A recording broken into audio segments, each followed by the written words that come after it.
दिसंबर 2025 के लिए हम इस वीडियो में डिस्कस करेंगे। अगर आपका मिथुन लगन है तो मिथुन लगन के चार्ट के हिसाब से कुछ इसी प्रकार से आपका जो कुंडली है लगन के हिसाब से बनेगा जब भी आप अपना गोचर अप्लाई करेंगे दिसंबर मंथ का।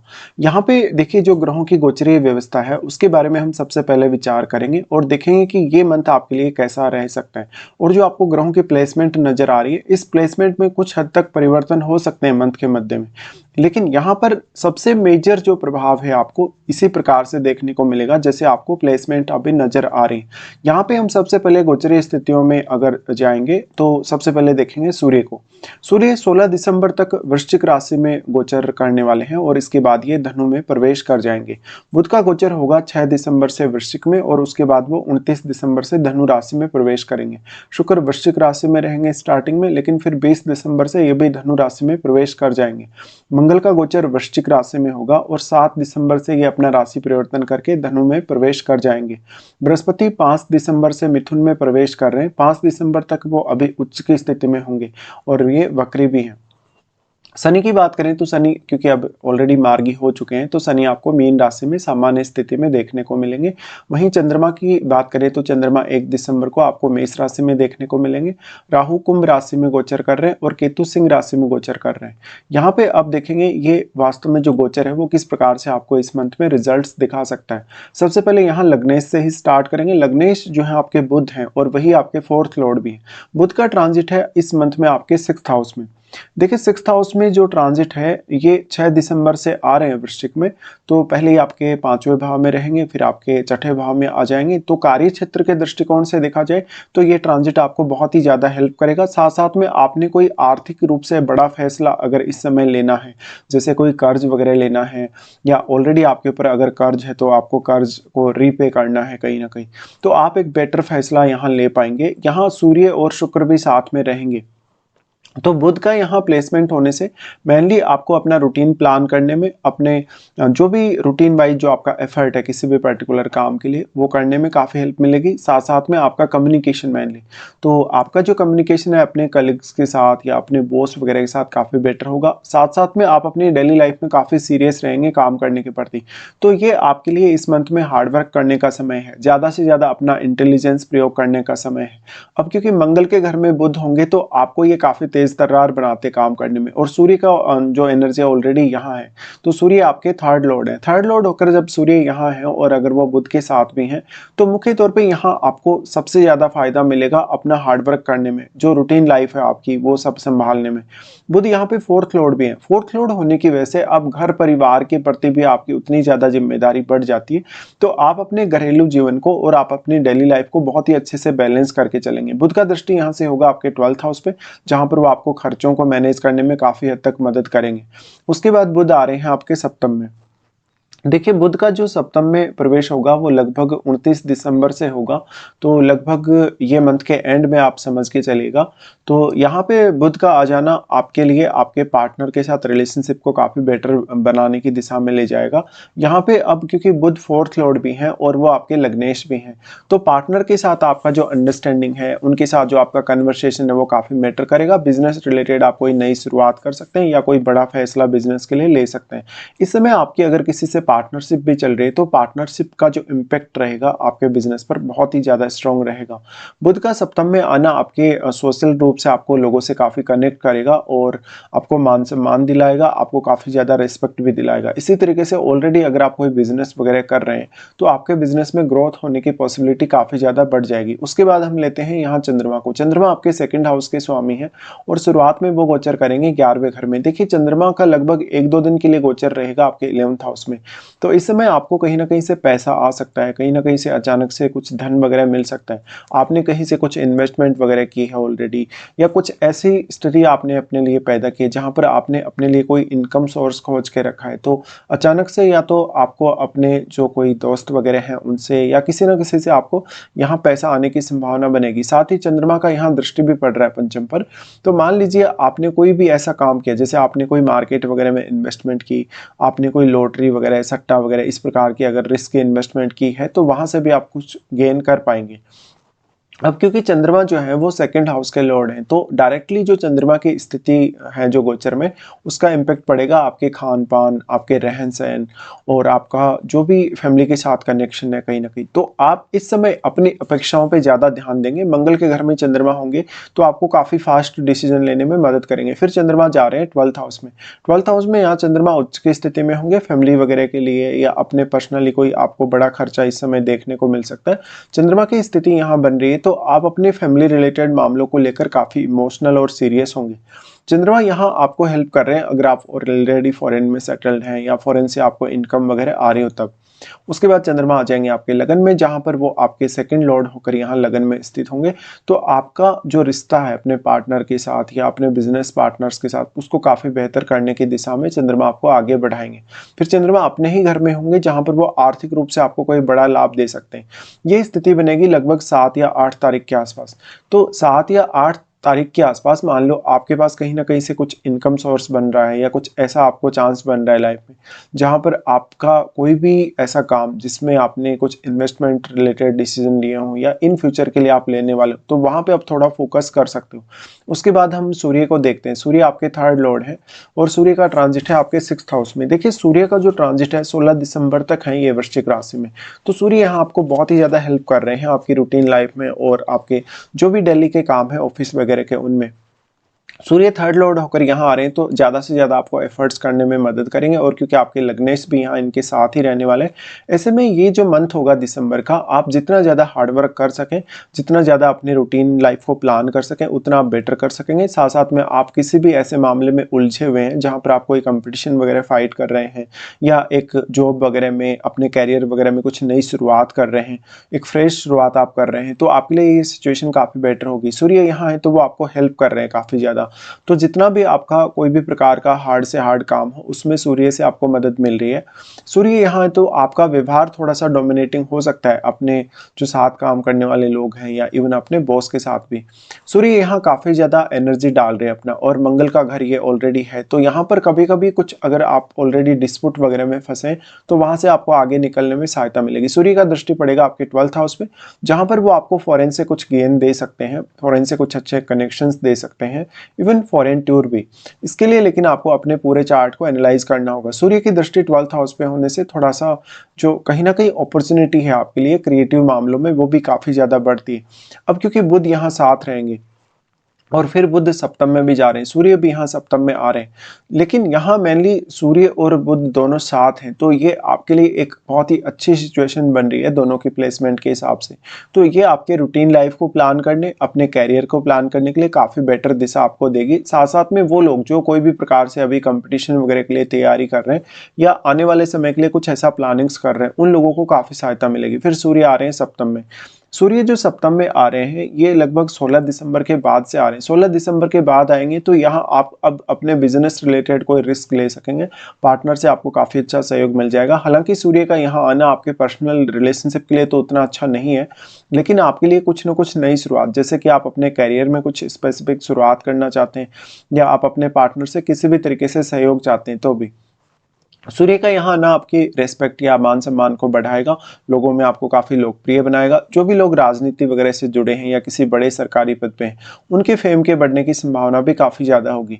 फिर सूर्य लगन पे दृष्टि डाल रहे हैं और लगन पे दृष्टि डाल रहे हैं तो क्योंकि वो गुरु को एस्पेक्ट करेंगे, इसलिए यहाँ पर इस बात की पॉसिबिलिटी बहुत ज़्यादा है कि आप अपने पार्टनर के साथ कहीं दूर की कोई यात्रा कर सकते हैं या तो फिर आप अपने पार्टनर की मदद यहाँ ले सकते हैं। गुरु पर दृष्टि सूर्य की पड़ रही है, तो ये आपको स्टडीज़ वगैरह में काफ़ी हेल्प करेगा। आपको सही से निर्णय लेने और काफ़ी तेज़ी से फैसले करने के लिए यहाँ पर सूर्य की मदद आपको मिलेगी। उसके बाद हम यहाँ देखते हैं शुक्र को। शुक्र आपके पंचमेश हैं और वो आपके 12वें घर के भी लॉर्ड हैं और शुक्र का ट्रांजिट देखा जाएगा तो छठे घर में है फिलहाल। देखिए शुक्र आपके चार्ट में क्योंकि पंचमेश और 12th लॉर्ड हैं, तो वो आपको काफ़ी ज़्यादा यहाँ खर्चे करवाने वाले हैं। बेसिकली जो खर्चे होंगे आप अपने किसी कलीग के लिए या अपने बॉस वगैरह के लिए या अपने जीवन साथी के लिए, इवन अगर स्त्रियों का चार्ट हो उस केस में स्त्रियां अपने किसी पसंद की चीज़ पे खर्चा करेंगी या वो अपने वर्क प्लेस पे पार्टी वगैरह करेंगी। शुक्र यहाँ से अपने ही भाव पे दृष्टि डाल रहे हैं, तो ये आपको और भी ज़्यादा क्रिएटिव बनाते हैं। अगर आपको फॉरेन से किसी भी तरीके से इनकम आ रही है या इन फ्यूचर आप फॉरेन जाने वाले हैं या वहाँ से अपने लिए कुछ इनकम सोर्स खोज रहे हैं, तो आपके लिए ये काफ़ी हेल्पफुल साबित होगा। उसके बाद अगर देखा जाएगा, शुक्र का जो ट्रांजिट है लगभग यहाँ पर वो 20 दिसंबर से फिर धनु में आ रहे हैं। 20 दिसंबर से इनका धनु में आना आपको मैरिज का एक चांस दे सकता है, इवन आपको कोई अफेयर वगैरह का चांस दे सकता है। साथ साथ में अगर आपका पार्टनर जो है कहीं ना कहीं जो ऑलरेडी अगर आप मैरिड हैं तो आपको किसी और की तरफ अट्रैक्शन दे सकता है। और इस समय जो भी लोग मैरिज करना चाहते हैं, क्योंकि गुरु का दृष्टि होगा यहाँ पे सप्तम पे, तो वो एक लव मैरिज के लिए भी प्लान कर सकते हैं। शुक्र 12वें घर के लॉर्ड होने की वजह से अगर आप ऑलरेडी मैरिड हैं तो आपका पार्टनर जो होगा अपनी किसी चॉइस वगैरह के लिए, अपने किसी काम के लिए वो आपसे कुछ खर्चा मांग सकता है। शुक्र का यहाँ आना लेकिन आपको रिलेशनशिप में थोड़ी असंतुष्टि जरूर पैदा करेगा। उसके बाद यहाँ पे हम मंगल पर विचार करेंगे। मंगल छठे घर के लॉर्ड और आपके 11th हाउस के लॉर्ड हैं। मंगल गोचर कर रहे हैं धनु में। देखिए मंगल का जो गोचर है, हालांकि 7 दिसंबर से आ रहे हैं वो धनु में, तो 6 तारीख तक लगभग वो यहाँ रहने वाले हैं आपके 6th हाउस में। तो यहाँ पर थोड़ा सा आपको ध्यान रखना होगा, अपने किसी भी कलीग के साथ या बॉस के साथ आपका कुछ विवाद वगैरह हो या किसी अन्य व्यक्ति के साथ आपका कोई डिस्प्यूट वगैरह चल रहा है तो उन मामलों में आपको काफ़ी सतर्कता बरतनी होगी। मंगल हालांकि सप्तम में आ जाएंगे तो पार्टनर के साथ थोड़ा डिस्प्यूट बढ़ने की भी संभावना होगी या पार्टनर से थोड़ी आपकी अपेक्षाएं बढ़ जाएंगी। इस केस में मंगल यहाँ होंगे तो हालांकि यहाँ पर आपको कोई भी बहुत बड़ा ऐसा फैसला लेने के लिए मंगल प्रेरित कर सकते हैं। अगर आपके पार्टनर की वजह से आपको कोई भी नुकसान होता है या आपका पार्टनर आपको गलत तरीके से ट्रीट करता है तो यहाँ मैरिज को लेके थोड़ी समस्या बढ़ सकती है। लेकिन जो बाकी ग्रह यहाँ होंगे उनकी वजह से आपको थोड़ी हेल्प जरूर मिल सकती है। मंगल यहाँ से दृष्टि डाल रहे हैं आपके 10th हाउस पे, जहाँ पर वो आपको काफी ज्यादा हेल्प कर रहे हैं आपके कार्य क्षेत्र में और अपनी रूटीन लाइफ में आगे बढ़ने के लिए। साथ में कैरियर से रिलेटेड डिसीजन लेने के लिए भी यहाँ आपको मंगल का सपोर्ट रहेगा ही। और क्योंकि वो आपके 11th लॉर्ड हैं तो आप अपने लिए कुछ नए इनकम सोर्सेज इस समय खोज सकते हैं। मंगल का दृष्टि लगन पर होगा। लगन पर मंगल का दृष्टि है तो ये आपको काफी ज्यादा मदद कर रहे हैं हार्डवर्क करने के लिए। मंगल का दृष्टि लगन पर होने से आप बेसिकली अपने स्वास्थ्य पर भी काफी ज्यादा ध्यान दे पाएंगे। इनका दृष्टि फिर आपके वाणी स्थान पे होगा। वाणी स्थान पे जो मंगल का दृष्टि है उस वजह से आपके रहन सहन, आपके खान पान पर काफी मेजर असर ये डालेगा। हो सकता है फैमिली के कुछ सदस्यों के साथ आपको मतभेद देखने को मिले। यहाँ पे आपको आर्थिक रूप से कुछ बड़े चेंजेस इस मंथ में देखने को मिल सकते हैं। उसके बाद हम देखेंगे गुरु को। गुरु आपके सप्तमेश और आपके 10th लॉर्ड है। फिलहाल गुरु ट्रांजिट करेंगे इस मंथ में लगन में, लेकिन क्योंकि वो 5 दिसंबर तक आपके 2nd हाउस में रहने वाले हैं जहां पर वो उच्च की स्थिति में होंगे, तो आपके लिए 5 दिसंबर तक कैरियर को प्लान करना आसान होगा। कैरियर में कोई भी बड़ा फैसला करना आसान होगा। उसके बाद जब गुरु यहाँ लगन में आ जाएंगे तो वो आपके एजुकेशन वाइज, आपकी संतान से रिलेटेड मामलों में आपको काफी हेल्प करेंगे। आपके लिए क्या सही है क्या गलत है या जितने भी फैसले आपके कुछ रहे हैं, क्योंकि अभी गुरु वक्री कंडीशन में है। इसलिए वक्री कंडीशन में तो पहले जब गुरु मिथुन राशि में प्रवेश किए थे तब से लेकर अब तक आपसे कुछ ऐसे फैसले हुए जहां पर आप काम नहीं कर पाए, जहां पर आपको समय नहीं मिल पाया या कोई भी ऐसा रीजन हो सकता है जिसकी वजह से आपका काम अटका हो। तो बाकी अब जो बचे हुए काम है सारे के सारे यहाँ गुरु आपको हेल्प कर रहे हैं बनाने में। गुरु यहाँ पे क्योंकि वो 10th लॉर्ड है इसलिए कैरियर के लिए तो काफी इंपॉर्टेंट हो ही जाते हैं, लेकिन वो जब 2nd हाउस में होंगे, कर्क राशि में जब होंगे 5 दिसंबर तक, तब वो आपके कैरियर के लिए ज्यादा फेवरेबल होंगे। इसके बाद क्योंकि वो यहाँ आ रहे हैं लगन में आ रहे हैं तो अपने स्वास्थ्य पे ज्यादा से ज्यादा ध्यान दीजिएगा। साथ में ये जो पार्टनर का जो कहीं ना कहीं रोल है आपकी लाइफ में वो काफी इंपॉर्टेंट होगा बाद में आपके लिए। तो पार्टनर से अब आप कितना ज्यादा सपोर्ट प्राप्त कर सकते हैं। गुरु का यहाँ से दृष्टि होगा पंचम पे दृष्टि होगा तो संतान के साथ रिश्तों को बेहतर करेगा। संतान प्राप्ति की भी काफी ज्यादा आपको संभावनाएं बनेंगी और संतान से आपको काफी हेल्प मिल सकती है। आप अपनी स्वयं की एजुकेशन, जैसे कोई स्टूडेंट वगैरह है उसको अपनी स्टूडेंट वगैरह के लिए काफी अच्छा रहेगा एजुकेशन वगैरह प्राप्त करने या एजुकेशन रिलेटेड डिसीजन लेने के लिए। साथ साथ में गुरु यहाँ आपके जो पहले के रहे हुए डिसीजन है जहां पर आपने कुछ गलत फैसले किए हो या हो सकता है आपका कोई फैसला आपके लिए वर्क नहीं कर पा रहा हो, तो उस मामले में आपको ये काफी हेल्प कर रहे हैं। गुरु का दृष्टि सप्तम पर तो होगा ही, तो ऐसे में पार्टनर के साथ एक अच्छी अंडरस्टैंडिंग बना के आप चल सकते हैं। लेकिन जो सप्तम भाव में इस समय प्लैनेट्स होंगे वो आपको उतनी ज्यादा हेल्प नहीं कर रहे हैं यहाँ, तो पार्टनर के साथ आपको एक अच्छा बैलेंस बनाकर ही चलना होगा। उसके बाद गुरु का दृष्टि होगा नवम पर। नवम में ऑलरेडी राहु होंगे, तो जिन लोगों का विदेश यात्रा है, जिन लोगों को अभी आने वाले समय में कोई लंबा टूर करना है, इवन जिनको फॉरेन सेटलमेंट वगैरह के लिए देखना है, उनको जरूर यहाँ गुरु सहायता कर सकते हैं। बट लगन का गुरु होगा तो वो आपको कैरियर, आपके रिलेशनशिप और आपके बिजनेस रिलेटेड मामलों के लिए काफी ज्यादा हेल्प करेगा। और क्योंकि ये अभी रेट्रोग्रेड कंडीशन में है तो वैसे भी आपको अगले आने वाले समय के लिए लगभग आपको नेक्स्ट ईयर तक के लिए कुछ बड़े फैसले इस समय लेने चाहिए। उसके बाद हम देखेंगे शनि को। शनि आपके 8वें घर और आपके 9वें घर के स्वामी हैं। शनि अभी 10th में गोचर कर रहे हैं। अब क्योंकि ये पिछले महीने से अब मार्गी हो चुके हैं, मार्गी होने के बाद से शनि के रिजल्ट्स आपके लिए काफ़ी ज़्यादा बेहतर होंगे और इस समय आप अपने कैरियर को काफ़ी ज़्यादा स्टेबल स्थिति में देख पाएंगे। शनि का यहाँ से जो दृष्टि होगा वो आपके 12th हाउस पे होगा, तो जिन लोगों का भी कुछ फॉरेन कनेक्शन है अपने प्रोफेशन वगैरह को लेकर, उनके लिए काफ़ी बेटर स्थिति बनेगी। साथ साथ में जिनको अपने कैरियर में कुछ मेजर चेंजेस करने हैं, प्रमोशन वगैरह के लिए देखना है, या जो लोग रिटायरमेंट की तरफ जा रहे हैं, उन लोगों के लिए भी शनि काफ़ी ज़्यादा हेल्प लेके आ रहे हैं। शनि का दृष्टि 12th हाउस पे होने से यहाँ आप मेजरली अपना जो रिलेशनशिप है उस पर फोकस्ड ना रहकर अपने कैरियर पर ज़्यादा फोकस्ड रहेंगे, और जिन लोगों का भी कुछ फॉरेन कनेक्शन बनेगा आने वाले समय में, उन लोगों को शनि काफ़ी फेवर कर रहे हैं। शनि का दृष्टि 4th हाउस पे भी होगा, तो घरेलू मामलों को हो सकता है आप उतना ज़्यादा प्रायोरिटी यहाँ ना दें कभी कभी। वैसे तो आपका जो लग्नेश और आपका जो 4th लॉर्ड है वो एक ही है। ऐसे में क्योंकि बुध यहाँ खुद छठे घर में ट्रांजिट कर रहे हैं, इसलिए घरेलू मामलों की तरफ आपका हो सकता है रुझान उतना ज़्यादा ना रहे जितना कैरियर की तरफ। बट कैरियर में एक मेजर चेंज आने या कैरियर रिलेटेड कुछ आप फ्यूचर प्लानिंग्स अगर लेके चलते हैं तो वो आपको काफ़ी फेवर करेगा। शनि यहाँ उसके बाद दृष्टि डाल रहे हैं सप्तम पे। अब सप्तम पे इनका दृष्टि का आना काफ़ी ज़्यादा इंपॉर्टेंट इसलिए है क्योंकि शनि यहाँ गुरु के ही घर में है और वो उन्हीं के भाव पे दृष्टि भी डाल रहे हैं। अब 5 दिसंबर तक तो जो गुरु का ट्रांजिट है, क्योंकि वो कर्क में है, इसलिए यहाँ गुरु आपको काफ़ी हेल्प कर रहे हैं कैरियर में आगे बढ़ने में। लेकिन बाद में जब गुरु लगन में आ जाएंगे तो गुरु का दृष्टि पड़ेगा सप्तम पर, जहाँ शनि का भी दृष्टि है। ऐसे में मैरिड लाइफ और आपका रिलेशनशिप आपके लिए ज़्यादा इंपॉर्टेंट हो जाएगा। तो ऐसा शनि मान सम्मान के दृष्टिकोण से, रेस्पेक्ट के दृष्टिकोण से काफ़ी अच्छा है, और कैरियर में आपके लिए क्या सही है, क्या गलत है, या कौन सा फैसला आपको कब लेना है, इसमें आपको काफ़ी सहायता मिल जाएगी। तो इसके बाद अब हम देखेंगे कौन कौन से अच्छे दिन आपके लिए हैं इस मंथ में और कौन कौन से कुछ खराब दिन भी हैं। राहु और केतु के बारे में अभी कोई चर्चा हम नहीं कर रहे, ऑलरेडी इनके बारे में काफ़ी बार पहले ही चर्चा हो चुकी है। तो सबसे पहले यहाँ हम देखेंगे, विचार करेंगे मिथुन लगन वालों के लिए अच्छे दिन कौन कौन से हैं इस मंथ में। अच्छे दिनों की बात की जाए तो आपके लिए 5 से 9 तारीख तक, 14 से 16 तारीख तक और 19 से 21 तारीख तक ये काफ़ी अच्छे दिन निकल के आ रहे हैं। मान लो अगर आपको काम में बहुत ज़्यादा व्यवधान आ रहा है, कोई भी आपका ऐसा काम है जिसमें बार बार रुकावट आ रही है या उस काम को आप प्लान नहीं कर पा रहे, तो आप इन दिनों का चुनाव जरूर कर सकते हैं। उसके बाद देखेंगे कौन कौन से ऐसे दिन हैं जहां पर आपको कुछ दिक्कतें आ सकती हैं या आपका काम थोड़ा डिस्टर्ब सा रह सकता है।